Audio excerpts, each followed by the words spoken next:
Добро вечер во емисијата 360 степени налсат. Еве што ќе гледате вечерва. Запрено државното финансирање за 26 политички партии, меѓу нив и партнери во власта.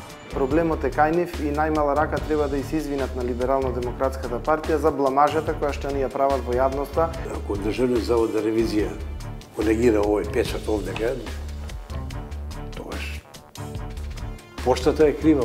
Дали партиите се неотчетни или Заводот за ревизија е ситничав?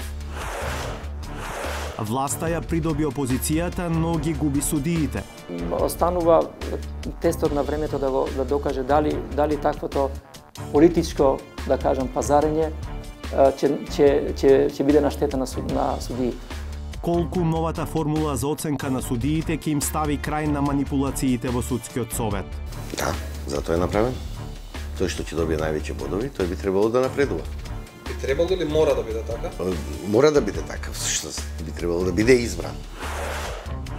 Зошто ПЕТ центарот за дијагностицирање рак, најавуван како најсовремен во регионот, функционира со минимален капацитет?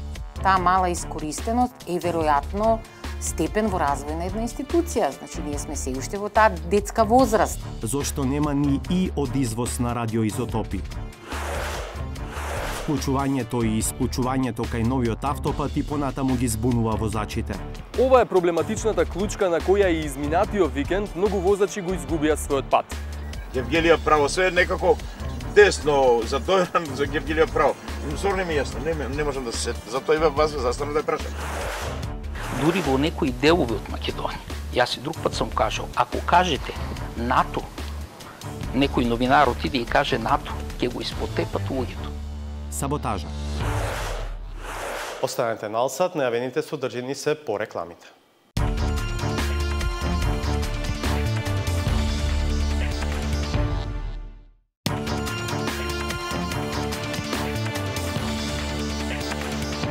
Гледате 360 степени. 26 политички партии останаа без редовното финансирање од државниот буџет. Државниот завод за ревизија констатирал дека не ги доставиле навреме сите извештаи предвидени со законот. Меѓу засегнатите се и партии од владеачката коалиција. Дел од нив велат дека ги исполниле обврските и бараат извинување од Заводот за ревизија поради, како што велат, бламажата што им ја приредил. Од Заводот пак враќаат: законот е закон. За годинава во буџетот се планирани 1.800.000 евра за финансирање на партиите. Славица Филиповска. Министерот за правда го запрел редовното годишно финансирање од државниот буџет за 26 политички партии. Државниот завод за ревизија достави предлог за запирање на исплатата на средства на политичките партии што не доставиле извештај од регистарот на примени донации, годишна сметка или годишен финансиски извештај. Министерот Билен Салии ја потпиша одлуката на 25 април и по 2 дена таа е објавена во службен весник. Значи, очигледно е дека од таму од каде што треба да почне правната држава, таму прво затајува. Меѓу санкционираните се и партии од владеачката коалиција. Проблемот е кај нив и најмала рака треба да се извинат на Либерално-демократската партија за бламажата која што ни ја прават во јавноста. Веројатно е настаната грешка. Ја мислам дека меѓутоа ова не е мала грешка. Генерално земено и за мене одлуката на Министерството за правда е прилично изненадувачка, бидејќи таму како може се види дека има голем број на партии. Дали оние од кои се очекува да бидат пример за законско работење се неотчетни или Државниот завод за ревизија бара влакно во јајце? Секоја година 0,06% од изворните приходи на државниот буџет се издвојуваат за финансирање на политичките партии. За 2018-та тоа се околу 1.830.000 евра. 30% од нив, или околу 600.000 евра, се делат на сите партии што освоиле најмалку 1% од гласовите за последните парламентарни избори на ниво на држава, или 1% на локалните избори на ниво на општина. Другите 70% или околу 1.200.000 евра се распределуваат врз основа на бројот на освоени пратеници и советници. Освоените гласови на избори не се единствен услов за државно финансирање на партиите. Законот ги обврзува партиите до 31 март во тековната година до Државниот завод за ревизија да достават извештај за примени донации, годишна сметка и годишен финансиски извештај за претходната година. Најмалку еден од овие три документи навреме не го доставиле 26 политички партии. Тоа го констатирал Државниот завод за ревизија и му предложил на министерот за правда да им го запре редовното финансирање од државниот буџет. На списокот се НСДП на Тито Петковски, ВМРО Народна партија на Лјупчо Георгиевски, Обединети за Македонија на Љубе Бочковски, Сојузот на ромите на Амди Бајрам, Алијанса за позитивна Македонија, Унитети, ПДП, Левица и други. Лидерот на Либерално-демократската партија, која е опфатена со одлуката, тврди дека ги доставиле сите извештаи, освен регистар за донации, бидејќи донации воопшто и немале во 2017-та. Сме прашале дали се исполнети сите, дали се доставени сите документи, не ви фали годишен финансиски извештај, за еден час се доставили, затоа има подпис и печат дека го примиле. И ни рекле се е во ред да си ја гледате вие вашата работа, ние ќе комплетираме документите. Значи не е културно. Има толку многу вработени и во Државниот завод, па има и толку и невработени во Република Македонија. Ако недоставуваат кадри, нека кажат, ќе си ги работиме, да инсистираме да се вработат дополнително луѓе за да ги гледаат овие работи или да вработат професионалци кои што ќе знаат да читаат документи. Сме навеле, точно е тоа, дека немаме донација, нема тие некој формулар за ние да го пополниме за донација, туку кажува да доставите извештај. Ние му пишуваме дека извештај, донации немаме и таков извештај не можеме да ви доставиме.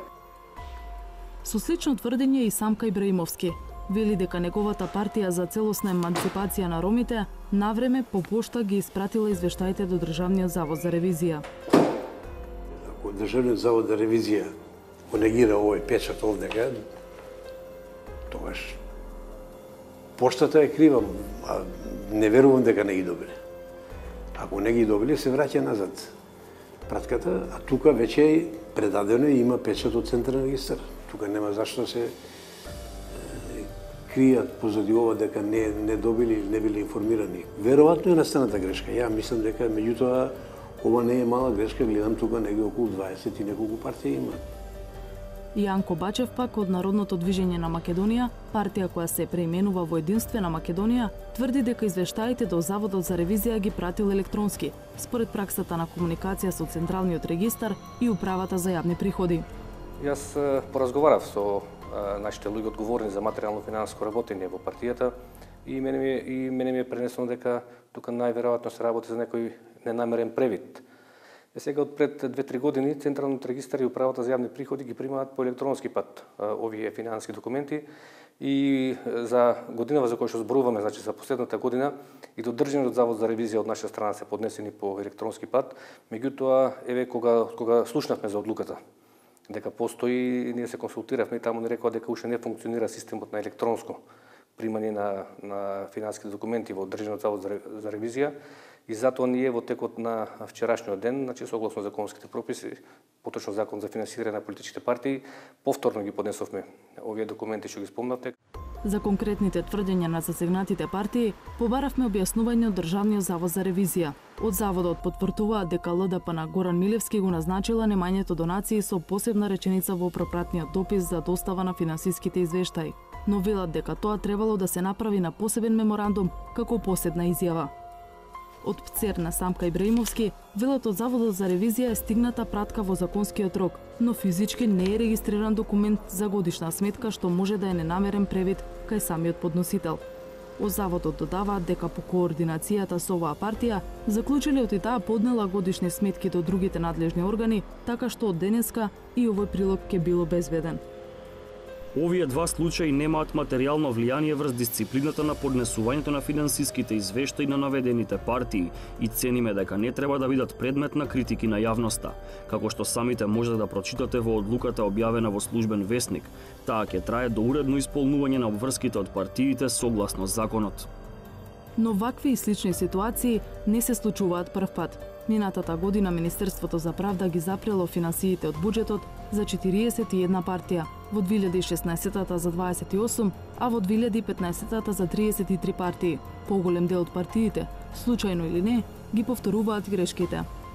Познавачите на темата велат дека во други земји непочитување на законот може скапо да ги чини партиите.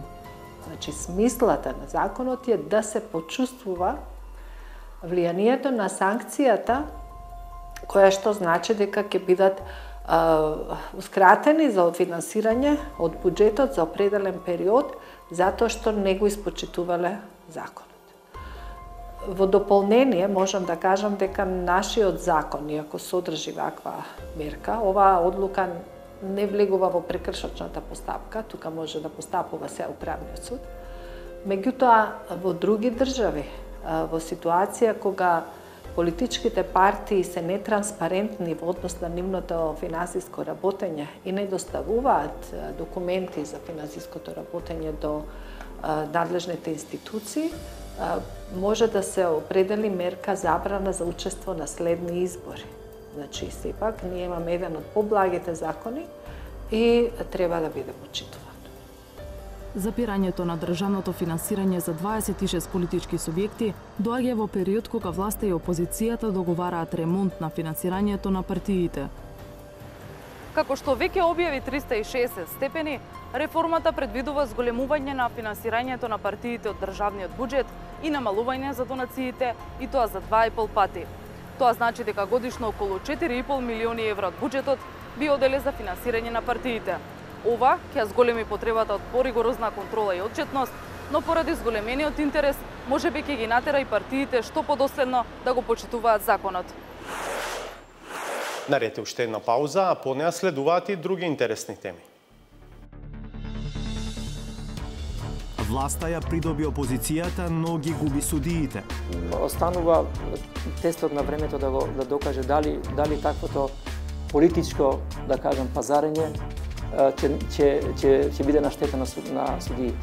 Колку новата формула за оценка на судиите ќе им стави крај на манипулациите во судскиот совет? Да, затоа е направен. Тој што ќе добие највеќе бодови, тој би требало да напредува. Би требало или мора да биде така? Мора да биде така, всушност би требало да биде избран. Зошто 5 центарот за дијагностицирање рак, најавуван како најсовремен во регионот, функционира со минимален капацитет? Таа мала искористеност е веројатно степен во развој на една институција. Значи, ние сме се уште во таа детска возраст. Зошто нема ни и од извоз на радиоизотопи? Вклучувањето и исклучувањето кај новиот автопат и понатаму ги збунува возачите. Ова е проблематичната клучка на која и изминатиот викенд многу возачи го изгубија својот пат. Гевгелијев право, се некако десно задојан за Гевгелијев право. Сорно ми јасно, не можам да се сетам. Затоа и вас застанам да ја прашам.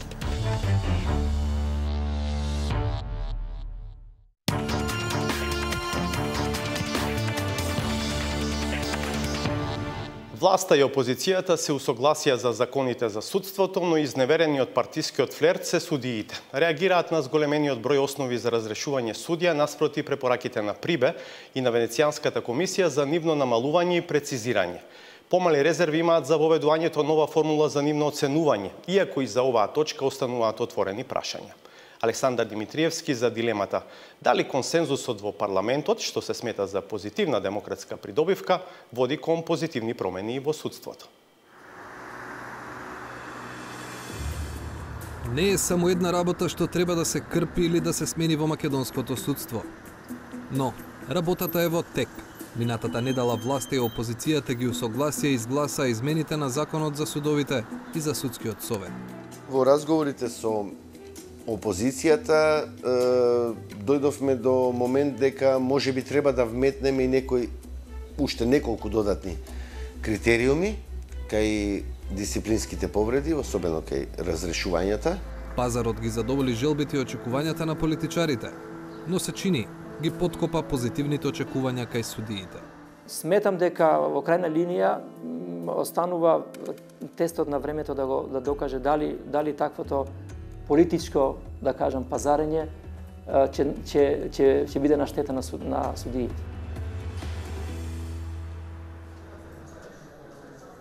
Не се гледа често сликата од мониторот во Македонското собрание како од средата.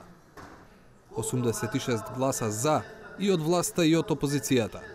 Овој пат за реформските измени на законот за судовите и за судскиот совет. Добро е што опозицијата влезе во целава работа во однос на тој пакет на реформски закони. Верувам дека вакви закони во кои што ќе биде вклучена и опозицијата во наредниот период ќе бидат во што поголем број. Но во сенка на главната вест дека власти и опозицијата заеднички се договориле за нешто, остана. Што точно договориле? Кусиот одговор на прашањето е: се сменија критериумите за унапредување и за разрешување судии. Досега кога се бираше председател на суд или судија во повисок суд, судскиот совет прво правеше рангирање на кандидатите според бројот на бодови. Бодовите се добиваа според математичка формула со неколку критериуми пропишани во интерен акт на советот, како на пример број на сработени предмети. Разликата е што сега има повеќе критериуми за оценување, а формулата за пресметка на бодовите е вметната директно во законот за судскиот совет. Новина е и што од максималните 200 бода што може да ги добие еден судија, поголемиот дел или 120 бода се добиваат за квалитетот на работата на судијата кој се оценува, а останатите 80 за квантитетот. Од Министерството за правда велат дека новата математичка формула и критериуми ќе понудат фер надпревар меѓу судиите. Целта на решението, формулата да биде во закон наместо во правилник, е судскиот совет на вистина да биде непристрасен кога ќе вага кој судија најмногу заслужил да напредува. Сметавме дека треба да стои во законот за да не се остави простор при изготвување на тие правилници и слично, да секој си има свое мислење како треба да се изготват тие табели или критериуми. Вака е законска обврска и таа мора да се испочитува сега. Мислам дека е многу попрецизно од сите досегашни претходни закони. Го соочивме заменик министерот и со фактот дека судскиот совет во неколку наврати одлучи да го занемари оценувањето и да унапредува кандидати кои немаа најмногу бодови. Да, затоа е направено. Тој што ќе добие највеќе бодови, тој би требало да напредува. Би требало или мора да биде така? Мора да биде така, всушност би требало да биде избран. Нели, јас не сум на местото на судскиот совет за да кажам што ќе изберат, меѓутоа тоа е се направено токму стрикно за да се испочитува тоа рангирање на ранг листата и да се оди од највисокото, од првото место према надоле.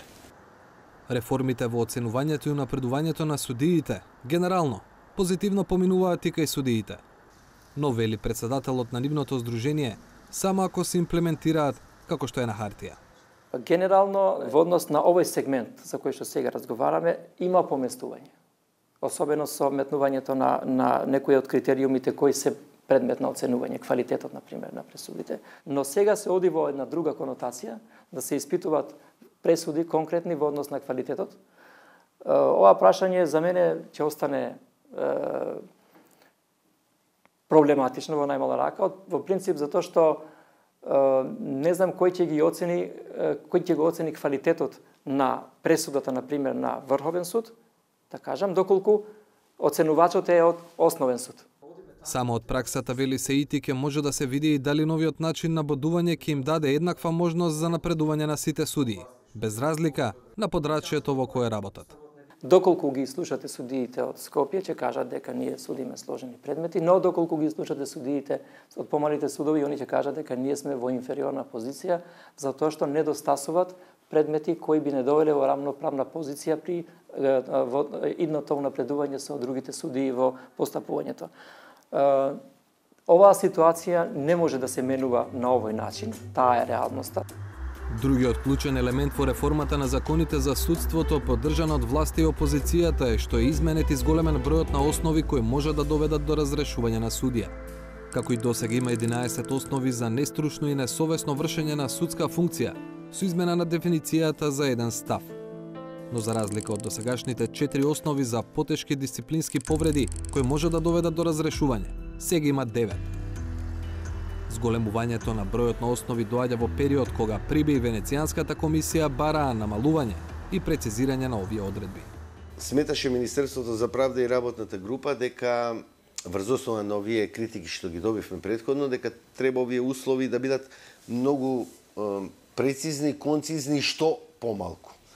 Меѓутоа, во разговорите со опозицијата дојдовме до момент дека можеби треба да вметнеме и уште неколку додатни критериуми кај дисциплинските повреди, особено кај разрешувањата, и кај председателите на судовите, и кај за разрешување на судиите. Мислам дека сега вака народски да се изразам, не се страшни толку и треба да ги почитуваат судиите при нивната работа. Го прашавме заменик министерот и дали овие измени ќе го опфатат очекувањето на јавноста за санкции на судиите од тефтерчињата. Ако одиме баш правно, како што важат законите од сега па натаму, нема ретроактивно дејство, одиме од сега па во иднина, да не се повтори више тоа никогаш. Иако може да се отворат постапки секогаш и за предмети кои, доколку има таква представка, кои биле или се завршени сега во скоро време. Тоа да.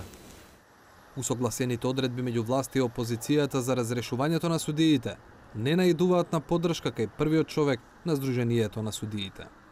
Моја првична оценка е дека неколку од овие основи, особено непочитувањето на начелата на Европскиот суд, иако што и досега беше како основ за разрешување, само во друга формулација, воопшто не треба да стои, требаше да отпадне. Застареноста е проблем кој не зависи само од судијата. Доколку вие имате една одредба каде што е не до крај објаснета, а постои како основ за разрешување, тогаш вие сте на многу лизгав терен и не знаете како ќе се однесува утре регулаторниот орган, регулаторното тело, судскиот совет. Управниот одбор на Сдруженијето на судиите и формално ќе заземе став за последниот корпус реформски зафати во судските закони кон средината на месец мај. Но веќе може да се насети дека додека власта гради доверба со опозицијата, го намалува ентузијазмот кај судиите. Се поставува прашањето дали финалниот изглед на тие закони ќе ги задоволува потребите на реалното судство, потребите на граѓаните на крајот на краиштата. И доколку вие правите закони кои возможуваат интегритет на судија, имате поголеми гаранции дека ќе наидете на објективно судство. Доколку вие ги рушите тие принципи, тогаш сигурни се очекувањата дека ќе имате помалку шанси да добиете квалитетна правда. Веќе очигледниот спор за правецот на реформите на релација судска извршна власт можеби ќе биде изгаснат уште пред да се распали. За сите спорни точки има договор да се следи ставот на Венецијанската комисија, кој се очекува на почетокот на летото. А токму за тогаш се планира и третиот реформски пакет во правосудството, кој е далеку посуштински од законите, кој во средата ги изгласаа власта и опозицијата. 5 центарот во Скопје, отворен пред една година, беше најавен како најсовремен од овој тип во цела југоисточна Европа, наменет за откривање макар и на една малигна клетка во нечие тело. Се тврдеше дека можноста за сопствено производство на радиоизотопи не само што го прави независен во функционирањето, туку дека со нивен извоз ќе го направи и профитабилен. Но една година подоцна, производството на радиоизотопи не може да ги задоволи ни минималните потреби на центарот, што пак влијае и на бројот на пациенти што ги обслужува. Во еден период неговата работа беше целосно прекината. Каде е проблемот? Истражуваше Петар Клинчарски.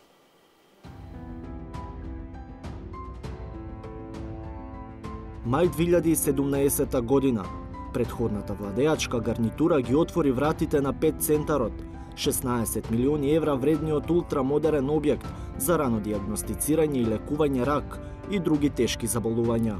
Тоа е единствен таков објект, единствена таква институција која што има и собствено производство на радиоизотопи помеѓу Атина и Виена. Најсложен здравствен објект изграден во историјата на Република Македонија, вклучително и циклотрон за производство на изотопи, нешто што нема од Атина до Виена.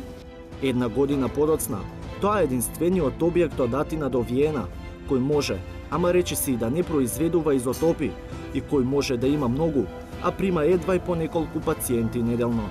Таа мала искористеност е веројатно степен во развој на една институција. Значи, ние сме се уште во таа детска возраст. Комплетниот капацитет на 5 центарот не е искористен. Тоа е премногу за нашата земја. Можеме да го искористиме ако на тие материјали ги понудиме на земјите во регионот. Што го кочи и кога целосно ќе проработи најсложениот здравствен објект изграден во земјата.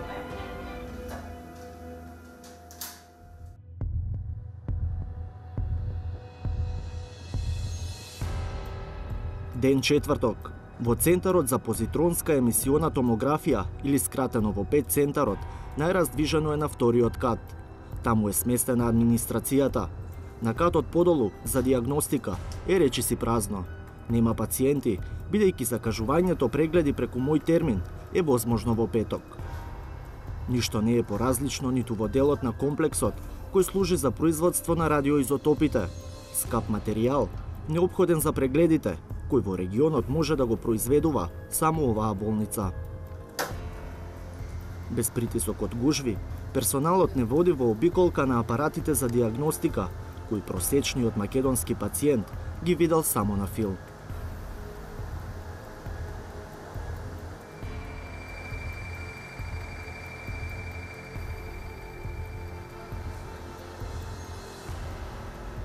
Томографот е само еден елемент од системот, чија функција е да ја види и открие секоја малигна клетка во телото на еден човек. Прецизноста на апаратот за многумина ќе ја направи разликата меѓу продолжување на животот и смртта. Но личните судбини на овие пациенти не се единственото тажно во македонскиот ПЕТ центар. И една година од отворањето, објектот произведува изотопи само за сопствени потреби, иако според плановите требаше да продава во регионот и да прави профит.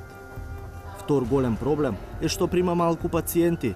Последните 2 месеца во институцијата се прегледани по околу 100 пациенти месечно, но просекот од целата прва година е далеку понизок, само 50 на месечно.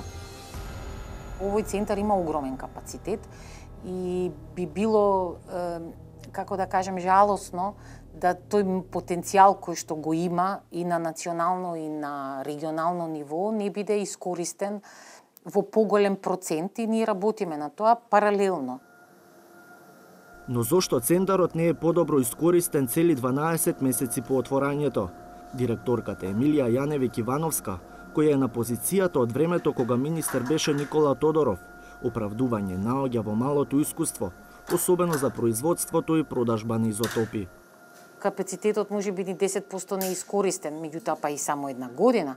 Ако зборуваме од перспектива 10-15 години од моментот сега, веројатно таа година дена и тие 10% или сега да не, значи бројката не ме држите за бројка, дека условно речено таа мала искористеност е веројатно степен во развој на една институција. Значи ние сме се уште во таа детска возраст, така да нели еден развоен пат и во центрите во Европа кога ќе се прави нов центар, па развојниот пат си е развоен пат, нели се одиме према адолесценција, така да ќе видиме. Тој развоен пат, според Јаневик-Ивановска, меѓу другото, уфаќа тренинг на персоналот, валидација на процесите, воспоставување протоколи. Сега, според директорката, останува да се изоди уште кус пат за центарот да почне да продава изотопи, па и да прима повеќе пациенти. За клучни се сметаат регистрацијата на препаратите и зголемување на бројот на вработени во економската и правната служба. Малку треба да почнеме дистрибуција во државата, бидејќи немаме приватни институции кои што, колку што сум информирана, купуваат исти изотопи што ние ги правиме од странство. Што значи дека за тоа ни треба многу малку. За другото ни требаат некои административни постапки што треба да ги решиме, меѓутоа и тоа не е нешто долго, значи не се работи за години во прашање, туку се работи за една заедничка акција која што треба да ја ставиме на хартија и многу брзо да се реализира. Значи ние за ова и сме разговарале веќе и јас имав состаноци со директорот на Агенција за лекови во Министерство за здравство, што значи ова се работи кои што мислам дека се веќе, како да кажем, акциски некако, барем таков печаток имам. Во последните месеци ПЕТ центарот успева да ги прегледа пациентите кои доаѓаат од клиниките за онкологија и за хематологија. Тоа не го потврди директорот на онкологија Никола Васев, кој призна дека до неодамна имало застој, бидејќи ПЕТ центарот не може да спроведе тендери поради немање административен персонал. Таа мала пауза што ја направија беше, значи успеавме сега да ја премостиме, за месец дена веќе сите наши пациенти што беа на листа чекање се заврши. Дури и во Систина вие да сакате и приvatno да направите или било каде, па се чека една, мислам дека они само во четврток прати, ако е пун терминот ќе ви закажат следниот, па следниот, значи која ќе има. Позицијата на доктор Васев не е таква за да ја оцени природата на другите проблеми со кои се соочува ПЕТ центарот. Но министерот Венко Филипче е упатен во работите и отворено ги набројува сите недостатоци, некои неразбирливи, цела една година по стартот на работата на една институција. Значи таму се уште нема доволен број на правници и економисти во нивната правна служба, кои што може да ги спроведат сите постапки, јавни набавки, да ја средат целокупната документација за тоа како е превземен пет-центарот од луѓето кои што ја граделе зградата, ги инсталирале тие апарати. Се уште има проблем со гаранциите на апаратите кои што веќе таму се инсталирани, дел од нив се веќе поминети. Сето тоа ствара проблеми во тековното работење на пет-центарот. Затоа, од време на време се соочуваме со недостаток на радиоактивни изотопи, а заради неможност за внес во земја за увоз на репроматеријали кои се користат за производство на тие радиоактивни изотопи. Во еден наврат се случи донација од една италијанска компанија, после тоа се направи еден обид за набавка преку една друга јавна здравствена установа, но тоа не е дефинитивно решение за овој центар. Затоа ние планираме прием на луѓе кои што ќе го екипираат правниот тим на пет-центарот, понатаму доктори и физичари кои што ќе работат во дијагнозата, таму каде што се спроведуваат постапките на нашите пациенти, за да тој пет-центар конечно профункционира како вистинска институција. Но за разлика од директорката на пет-центарот, која ни изјави дека нема уште многу работа за да може да извезуваат радиоизотопи, министерот Филипчо отворено говори за идејата тој дел од центарот да го преземе приватен партнер. Има други центри во околината, во околните земји, во Албанија, во Црна Гора, во Босна и во Србија, на кои што комотно би можело да се извезува и тие овие радиоактивни изотопи да се продадат. Но ние немаме капацитет тоа да го постигнеме моментов, немаме кадар, ниту пак имаме маркетинг, авторизација за тие пазари. Затоа сметаме дека физибилити студијата, која што сега ќе започнеме, ќе ни покаже точно дали треба тоа да го направиме со партнер или пак можеме да го направиме и сами понатаму кога пет-центарот ќе го доекипираме. Ниту министерот, ниту директорката сепак не дадоа подетална временска рамка освен наскоро за тоа кога ќе почне извозот и кога ќе се доекипира центарот. До тогаш ќе остане најсложениот здравствен објект во историјата на Македонија од 16 милиони евра. Единствено датина до Виена, кој може многу, но од разни навидум лесно надмидливи причини прави многу малку. Отворањето на автопатот од Демиркапија до Смоквица и истовременото реконструирање на старата автопатска делница од Неготино до Демиркапија донесе многу забуна и нервоза за патниците. И изминатиот викенд продолжија да стигнуваат поплаки за несоодветно поставени знаци и залутани возила, поради што денеска решивме да провериме што се случува на терен. Впечатокот на колегата Зоран Јовановски е дека нема проблеми за оние што сакаат да го користат новиот автопат, но има недоумици за оние што сакаат да се исклучат по стариот пат за Баландово и Дојран или кон некоја од околните места.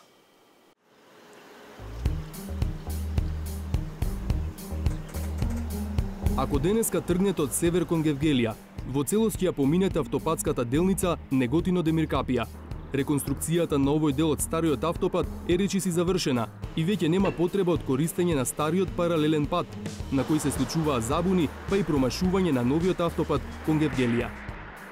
Додека траеше обновата на оваа лента од автопатот Демиркапија-Неготино, возачите го користеа ова исклучување кое води до стариот пат, но и до многу забуни и проблеми. Сега исклучувањето е блокирано, а возачите си продолжуваат право по новиот автопат. Во спротивната насока пак, кога се враќате од југ, се уште се изведуваат работи на делницата од Демиркапија до Неготино. Тука мора да се исклучите од автопатот и да возите по стариот пат.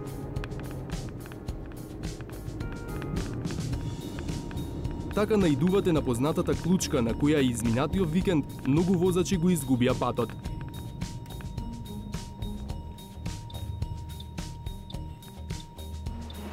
За среќа приклучувањето за Скопје веќе не е тука, туку подолу. А за да се избегнат забуни, неважечките патокази кон главниот град се прекриени и се поставени нови, кои јасно ја одредуваат насоката. Турист од Србија, кој на враќање од Грција го затековме токму на оваа клучка, вели дека нема проблеми со снаоѓање. Супер е, све е добро и обележено. Овај нови пут е одличен. Свака част. Лесно се снајдовте? Да. Немаше проблем со знаци да ве збунат? Не. Све е окей. Иако дел од проблематичните знаци се покриени или заменети, не значи дека сите проблеми се решени. Например, Кога возите по автопатот од Скопје кон Гевгелија, во близина на Демиркапија има исклучување за стариот регионален пат кон Валандово и Дојран. Но кога ќе се спуштите надолу, повторно доаѓате до проблематичната клучка, на која можете да фатите пат за Скопје, Неготино или за Демиркапија, но никаде нема патоказ за Валандово и Дојран.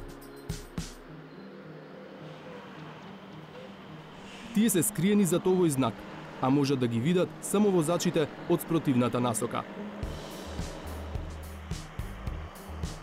На вакви апсурдни ситуации со патоказите се жалат возачите кои често ја користат оваа проблематична клучка. Режимот на сообраќај на автопатот често се менува поради обновата, а со тоа често се менува и сообраќајната сигнализација. Тоа доведува до постојани забуни меѓу возачите. Проблем имаат и жителите на околните населени места. Штом свикнат на едни правци и патокази, веќе им поставиле нови, а сите тие приклучување и исклучување на стариот и новиот пат знаат да направат вистински хаос. А кажете ми, знаците збунувачки ли се, знаете ли како треба да поминете? Па, зависи, кој знае да ги чита, не се. Па збунувачка е малко. Ние се го знаеме, ама тоа... Видите, тоа, што знам, јас не знам полицијата или кој е надлежен да ги става тие знаци, тие... Тоа е. Ме збуни се, оти за градове падота, во ја не можам табла да видам. Нема табла, Гевгелија, Дојран, Валандо. Тамо се оде у Скопје, надолу за Гевгелија, Дојран, Струмица се директно Леципова и сега не знам со промената како. Не знам, нема значи кај да. Оне пише Дојран, оне Валандо, стварно не знам кај да. Гевгелија право, се некако десно за Дојран, за Гевгелија право. Стварно ми јасно, не можам да се сетам. Затоа и вас ве застанам да ја прашам. Но за хаосот често се виновни и самите возачи. Иако надвозникот веднаш по клучката е обележан дека е висок 4,1 метар, камион удри во него, а потоа во надвиснатата метална арматура удираа сите камиони.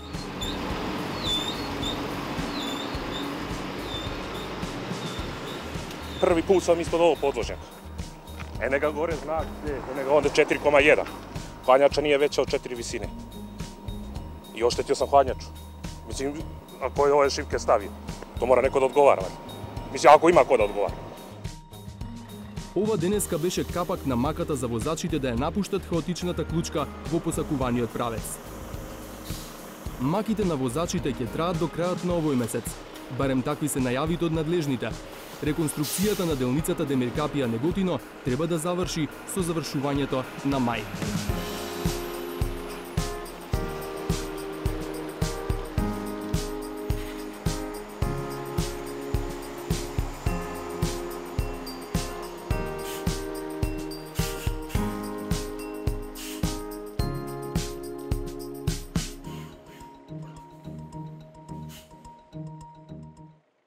Останете на Алсат, овде не е крајот на 360 степени, по уште една кратка пауза следува саботажата.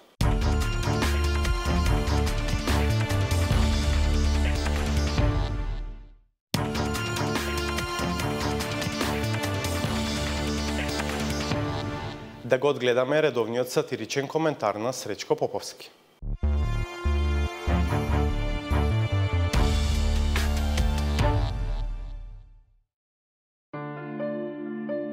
Опозицијата подготвено одговори на повикот на власта за расчистување на државата. Новите членови на нивното раководство се незадоволни од количеството самоникнати растенија кои го окупирале просторот и најавуваат дека следува операција за средување на неквалитетната вегетација во сопствениот двор. Ќе треба малку време да се преадаптираат, да се преструктурираат работите, да се создаде една нова енергија, да се изчисти плевелот кој што е насобран, да се расчисти со некои следи. Како не? Па секако. Изгледа дека тоа ќе оди малку попроблематично со оглед дека се уште има високо позиционирани кадри кои натаму се импресионираат и се гордеат со политичките величини, кои свесни дека нема ниту за леп, парите на граѓаните ги трошеле за чоколада. Ние во моментов која економска гарнитура имаме? Наместо Зоран Ставлевски за финанси, го имаме Драган Девдовски за министр. Сепак најинтересни се сопартиците на Ахмети. Тие воопшто и не размислуваат за никакво освежување на структурата, камоли за прочистување на редовите, па дури влегуваат во одбрана на своите решенија, иако не само што не го знаат прецизно нивниот работен ангажман, туку ниту се сеќаваат точно како се викаат. Ние секогаш, како Демократска унија за интеграција, се трудиме на владата, на власт, да носиме квалитетни кадри. Тој Крешник Беснику беше промотор на оваа држава, додека бевме заедно на власт. Тоа што министерот за економија се презива Бектеши, а не Беснику, може да се толкува и како избрзан лапсус, но во време кога нацијата е чувствителна на секој обид за преименување, треба особено да се внимава. Отиеве, ако некој не знаел, тогаш треба да му биде јасно дека нашето не само што е предбиблиско, туку е име кој и на сон постојано му се мотало во глава на еден од следбениците на Исус. Па апостол Павле имаше видение Македонец. Македонец, го кажува Македонец во оригиналниот кој име, јас сум доктор на теологија, со завршени докторски студии по теологија во Америка. Јас го знам оригиналниот кој на јазик. Оние што немаат такво стручно познавање, сепак се добро упатени, лаички, но реагираат на обидот за преименување, бараат штом такво нешто се бара од нас и ние да побараме Европската унија да си го смени името. Па Европска унија, сите ли држави ги опфаќа во Европа, па се вика Европска унија. Е истата таа Европска унија која има 10 земји не се членки, а она не се вика западна, јужна, не знам како, се вика Европска. Чекор натаму одат оние на кои кормилото им е свртено кон исток, поупотребувајќи реторика слична на нивниот формален лидер, со заканувачки тон, освен што инсистираат да не се влегува под безбедносниот и политички чадор. Тврдат дека ќе се соочи со сериозни консеквенции секој што дури и ќе се осмели да го употреби тој збор. Дури во некои делови од Македонија, јас и друг пат сум кажал, ако кажете НАТО, некој новинар отиде и каже НАТО, ќе го испотепат луѓето. И на крајот, заканите може да поминат само кај оние кои не се свесни за историската важност на сегашноста. Мечката игра кај мене, а може утре и кај комшијата ќе игра мечката. Ние не сме народ, ние сме еден прост народ. Време е да се опаметиме, оти мечката ќе нема пред која врата да игра. Ви благодарам што не гледавте. Ќе се видиме повторно в петок од 22:30. Пријатно.